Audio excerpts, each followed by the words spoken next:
G'day everyone and welcome to Hayes Homestead.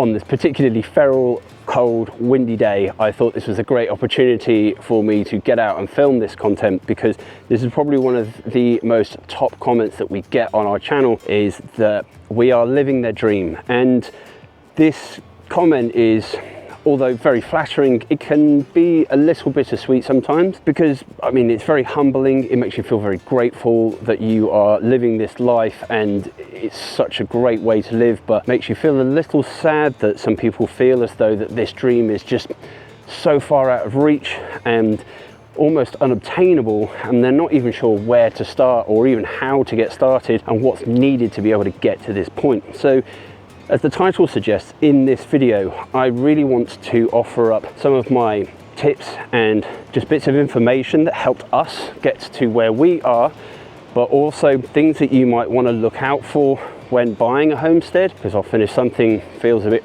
too good to be true, unfortunately, it really is.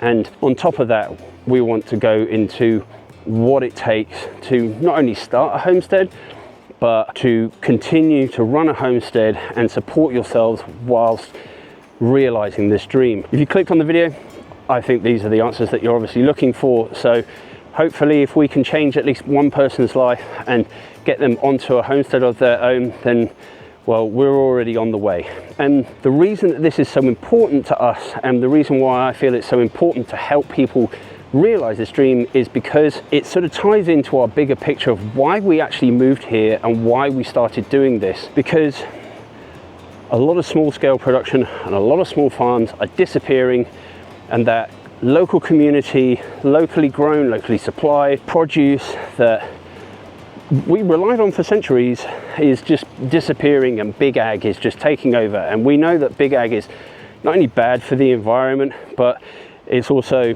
really bad for wildlife. It's destroying the soil with all the chemicals that they put on. And I mean, the answer really is we have to go back to the way we were farming for centuries before big ag really took off. So it kind of really ties into a broader project of why we moved here.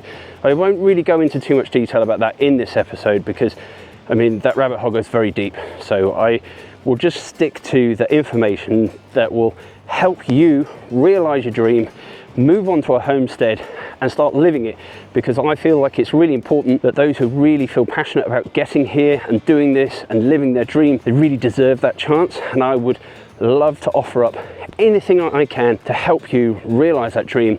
So without further delay, let's get into it.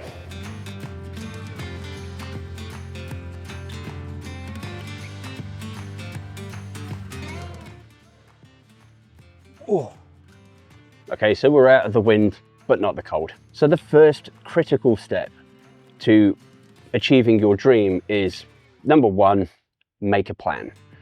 Now, when I say make a plan, I know it seems sort of obvious, you know, oh, this is what we want to do and these are the things that we need to do when we get there. But it actually runs a lot deeper than that, and you really need to cover a lot of other things that will help you overcome obstacles and challenges that will inevitably come up along the way, and it will help you do them in a timely fashion because you've got a plan down and you know any contingencies that you might need to have in place in case certain events happen. So in this plan, what should you really be putting in it? Well, you should be writing all this down. You need to really decide on how much land not only do you want, but realistically you can afford in the area that you would like to get your land. And quite frankly, you may need to look a bit further beyond the net that you've cast to be able to find something that is affordable in the size that you want. So once you understand how much land you want,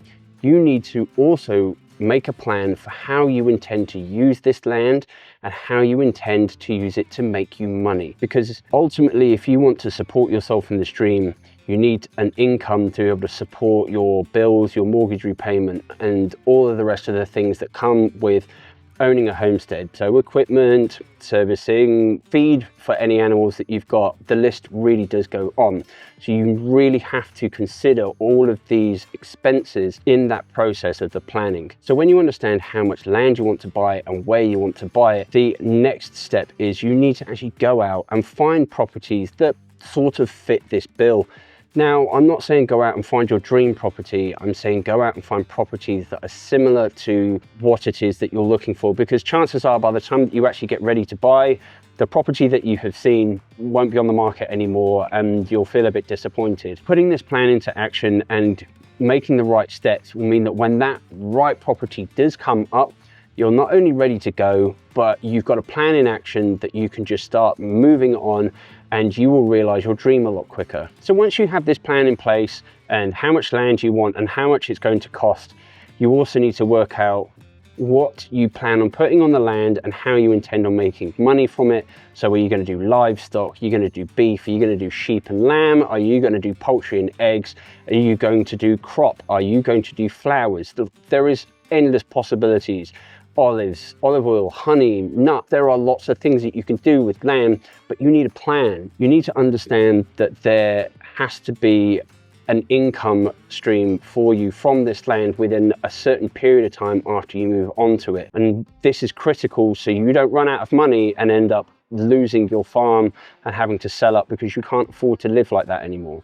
So you want to continue living the dream? It's very simple. Make a plan.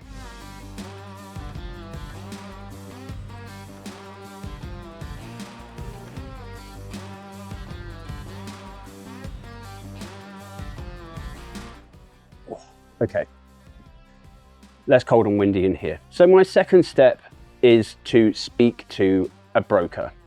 The reason that this step is so vital is, number one, it doesn't cost you anything except for maybe half an hour of your time on the phone. So it might seem like a bit of a no-brainer, but honestly, I think a lot of people tend to forget this step, and it takes a lot of the guesswork out of putting your finances in order to be able to get a mortgage. So banks will look at a multitude of things, and brokers are very financially savvy to be able to tell you what debts you have to get rid of or consolidate in order to be able to attain a loan from a bank. On top of this, they will be able to tell you what mortgage providers you can use to buy the block of land that you're looking at. Some banks won't touch blocks over a certain size, and that's just the reality of the situation. So your list of providers will get a bit shorter. I would also suggest speak to a broker that not only has really good reviews, but is also familiar with rural purchases. Because if you get a city broker who doesn't really know much about rural purchasing, you're going to struggle when you actually get to the point where you're applying for your loan, because there may be things that they haven't considered, or there'll be questions that the bank have asked, or informational paperwork that they've requested that he potentially hasn't really considered, and this may cause you to lose out on that loan just because it's things that you haven't prepared for. And this comes back to the planning part. So step number 2, speak to a broker.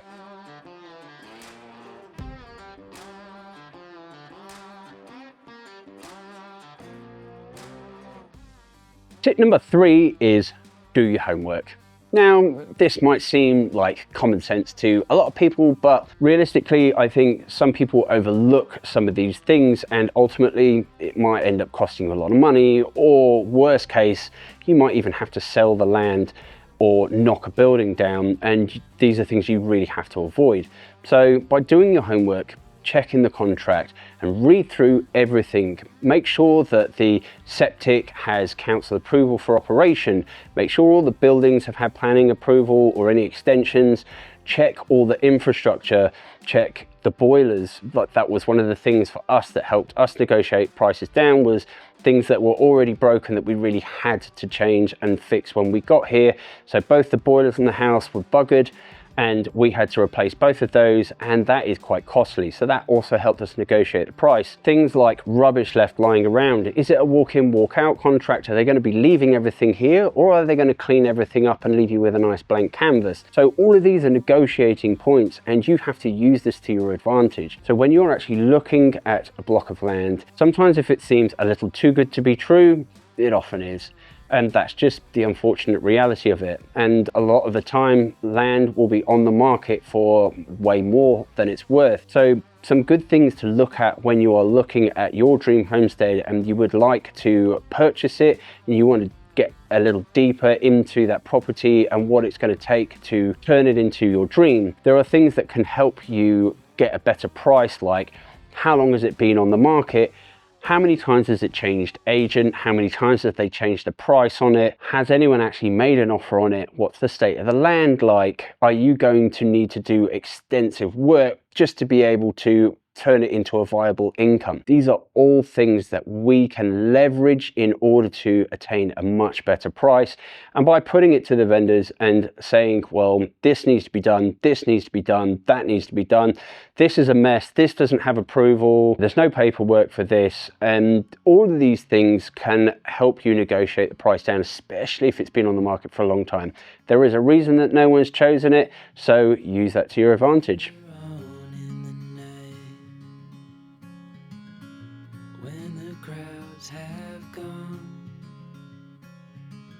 So tip number 4 is be realistic. The reason that I say this is because in order for you to not only achieve your dream of buying a homestead, but turning it into the paradise that you have envisioned, it requires a lot of hard work. It's not something that you can just pop out for an hour or two at the weekend and just do an odd job here and there, because if you've bought something that's a bargain and it requires work, it is exactly that. Your compromise in buying a homestead and being able to afford to move to this life sooner than you really anticipated is that it's going to require more hard work than, say, just buying something that's already ready to go. Because those places that are already income ready are typically way out of reach for a lot of people who dream of this lifestyle who haven't achieved it yet. Do not be under any delusion that you can just come out and just do a few minutes here and there and things will just run smoothly. This lifestyle is hard work and it's every day. Like, I don't even know which days are weekends anymore because you're working 7 days a week. And you're typically up quite early and you're typically going to bed, well, not late, because you're so tired that by the time that you go to bed, you're just falling asleep. And the number of times when I go and put Indy, our daughter, to bed, and I fall asleep when she falls asleep is happening very often. So I would probably say, just be very realistic with yourself and know what you're capable of. Are you going to be able to do the work that is required to be able to turn your block into a paradise, or do you have the money to afford labor to be able to do the jobs that need to be done? Because labor is expensive, trades are expensive, and if you don't really have an aptitude for doing things and you try things yourself and you break them, it's going to cost even more to get someone out to not only fix what you've broken, but also do the work that was originally meant to be done. So you have to carefully consider what work needs to be done, and are you going to be able to do it, or can you afford to get people in to do it? So it's not really a brutal reality sort of thing. It's more about just being honest with yourself. Be honest about what you know you can do, or what you know the people who are willing to help can do. Getting help is just amazing because it really helps share the load, and getting people on board to help you do it will definitely make things move a lot smoother. But ultimately, you're going to be the one there all the time, and when something goes wrong and your friends aren't around to help you fix it, can you fix it? Because ultimately, when you become a homesteader, you have to learn how to fix a lot of stuff, and it could be equipment, or it could be like irrigation lines, or it could even be water lines from your water tank, or, you know, the water pump for your house, or the gutters. If the gutter's broken, is the roof leaking? If you've got an electrical problem, can you change a light switch? Can you do a gyprock repair? Like, these are really basic DIY tasks, but if you're really going to struggle with them, then you really need to make a plan on what will happen when those things go wrong, and not get yourself caught up in expensive trades coming in to do something that is quite easy to do if someone could actually show you. So step number 4, be realistic.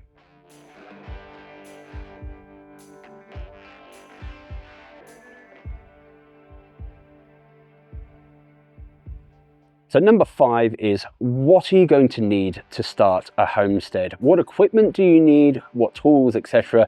do you really require and are really necessary to start a homestead? Now, although this is something that I will be diving deeper into in an upcoming episode about what equipment is essential and how much does it cost and what you could use to get by, I just want to sort of skim over the basics but go more into detail about the cost and the value of getting this equipment and how to afford it. So for a lot of homesteads, they're probably number one purchases, they're going to need a tractor or a compact tractor or something like that that has a PTO or a power takeoff, if you don't know what a PTO is, that you can attach things to essentially cut down the time spent on a lot of jobs like slashing, clearing, moving things, clearing rubbish, digging out big piles of crap or doing pile burns, moving fallen trees.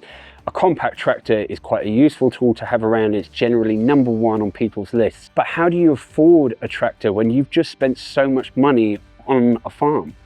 Well, this is where a conversation with your broker can be really helpful, because they can look at your repayments and see what you can afford, and potentially you can get the bank to loan you a little bit more money, which you can keep in an offset account that you can then dip into for purchases such as a tractor. Now, you can either go brand new like we did, which was quite expensive. Then there is a second-hand market which has its own pitfalls, because new is expensive, but second-hand, you could have it for 2 months and then something critical breaks on it, and then you're A, without a tractor that you need to rely on, but B, in for really expensive repairs. So it's a compromise. You really have to weigh up what you can afford versus what is affordable and you could live with if it goes wrong. So these are things that you really need to make a decision on before actually making a purchase. Now, the other aspect of making these purchases and getting that money loaned from the bank, yeah, okay, so it's a loan and you can keep it in your offset account to offset your interest on your loan. And although it's not massive savings, you have to look at it as an investment rather than a cost and a loan. The reason I say this is because a tractor can cut down the time spent on certain jobs, like something that you'd be doing with a brush cutter or a mower can take you a day or two to complete, will only take you an hour on a tractor with a slasher. So it's an investment not only in money, but in your own time, because the quicker you get these jobs done, the more value you're adding to your property, and this is key. So the harder you work, the more effort and the more time you put into it, the more value you're adding to your property, and this is where the income is. You're not getting paid to do this, and it'll probably take you a while before your homestead or farm is making you any money. So you're essentially working for free. Where you are getting your value is the value that you are putting into your property and how much you're increasing that value of your property. So by increasing the value of your property and doing the work and cleaning it up and making it worth more than what you paid for it, your collateral is increasing, and so the value of your home is now more than what you paid for it.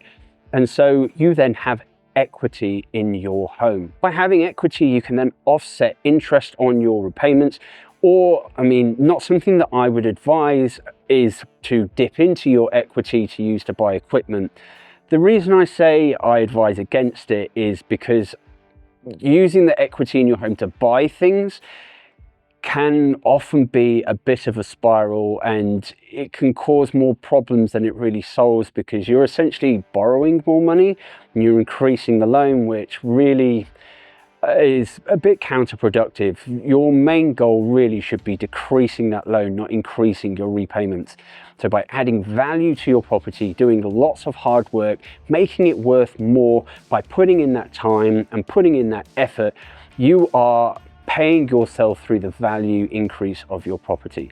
So some things to consider is how much you're willing to spend on your equipment, what you can realistically afford, or if you can afford a bit of a larger loan from the bank and get some money put aside to be able to buy something that you really need, I'm going to say a compact tractor is probably number one. The most useful thing that we have on the farm is the tractor, because it does lots of stuff and you can get lots of jobs done with it, and there are things that go on the back of it that can help with all sorts of things and stop you calling certain trades out to do certain jobs. A compact tractor is a very useful thing. So really weigh up what you can afford, weigh up what will be appropriate for your block.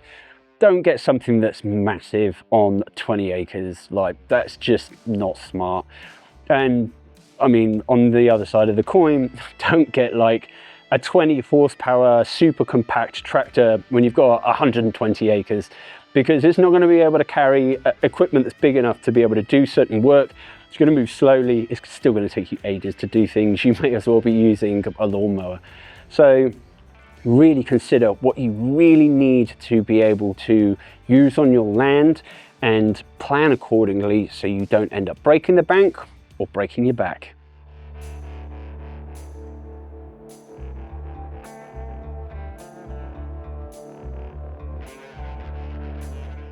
So my last group of tips, advice, information that I will give is organizing your finances, which your broker will probably tell you about, because I mean, without getting too personal, there are steps that you need to take to get yourself into a position where a bank will take you seriously when you go for a loan.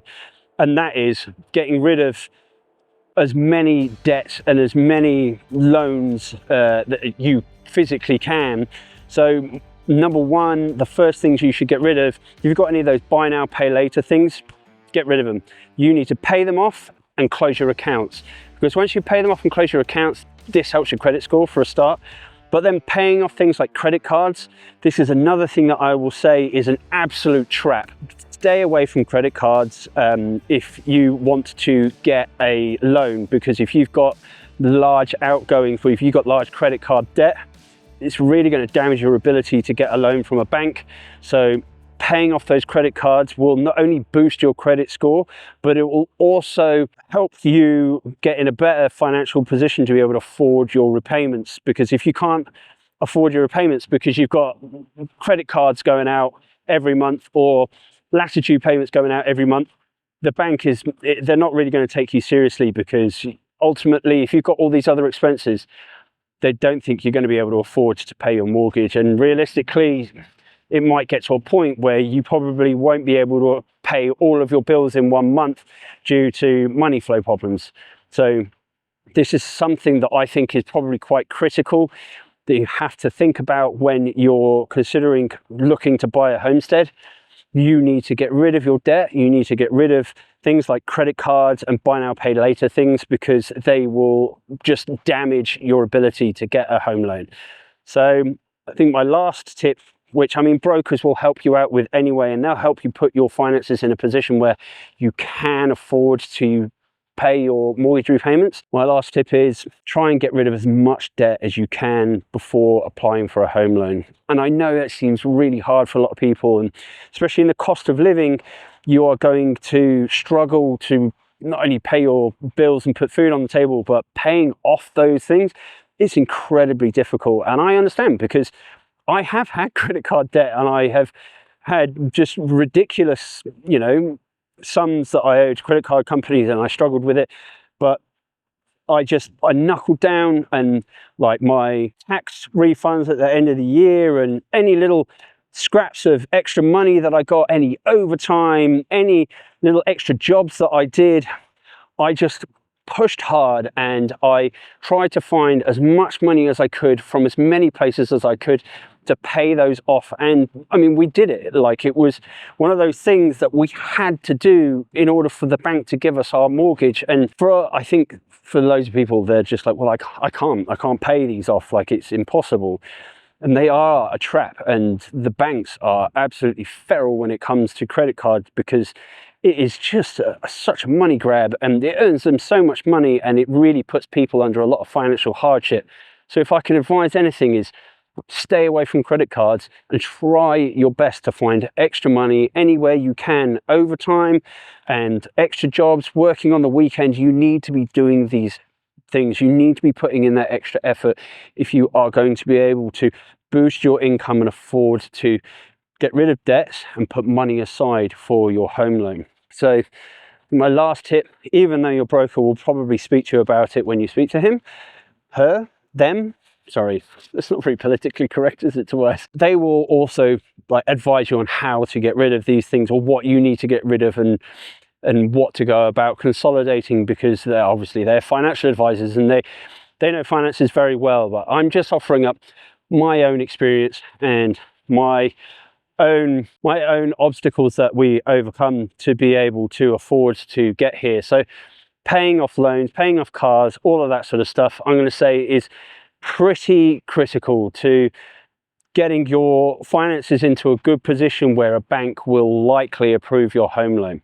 So even if you are on a minimum wage job, and there's two of you working a minimum wage job, you can still achieve your dream of being able to afford something like this, because I mean, we do it, so it's obviously possible. So I don't want to give people false hope and say, oh, if you get rid of these debts, you'll be able to afford to buy a place. It really does depend, obviously, on the size of your mortgage.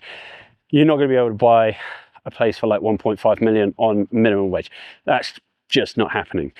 But there are definitely places of very decent size. They might not be close to town, and I mean, we're not close to town. Our nearest big town is like 30 minutes away, but that's how I like it, because it's less people-y, and I like places with less people.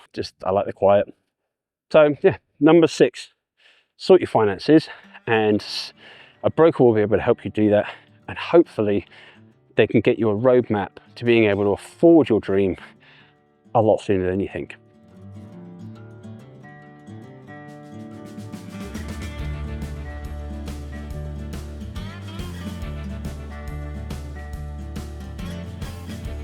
So the last thing I do want to talk about, which is something that we get asked quite a lot, is how do we afford to live like this, and what do we do for work?